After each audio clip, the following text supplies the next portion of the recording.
NBC4 is celebrating Asian American and Pacific Islander Heritage Month with stories spotlighting the AAPI community. An Orange County nonprofit is raising cultural awareness by teaching the Korean language. NBC4's Christine Kim shows us how the classes are generating interest from people of all ages and backgrounds. 흐려요? 오늘 날씨가 흐려요?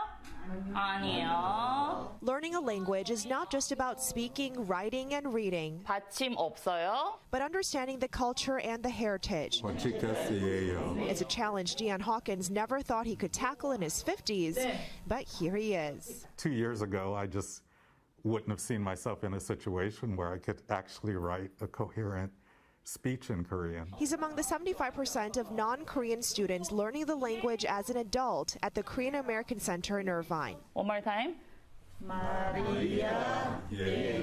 For Nam Paterzo, an interest in K-pop and Korean dramas grew into a way to reclaim her heritage. I'm half Korean, but my mother never spoke to us in Korean. We never learned the language. Now I've just really come to want to know more and more about myself and the Korean culture. The Korean immigrants that came from about that 1965 until the mid-70s, really it was all about assimilation. It was all about English only and being able to fit into American culture and American society. But what happened is that we lost our language, we lost our heritage. That's why Tammy Kim founded the Korean American Center back in 2015. And now, as the first East Asian American woman to sit on the Irvine City Council as Vice Mayor, works to foster intercultural awareness on various fronts.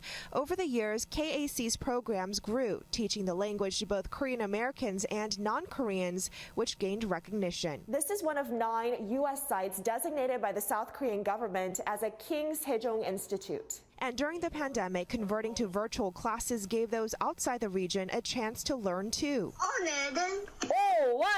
Allowing 6-year-old Hannah Sun in Seattle to get a lesson from Orange County. I can write my name in Korean. Yes, dear. Her mother says it's a way to pass on the language and culture to future generations that could otherwise disappear, something Kim says she hopes to continue. The exposure to language has really opened up so many people to Korean culture and being able to understand one another. 좋아요. 네, 좋아요. In Irvine, Christine Kim, NBC4 News.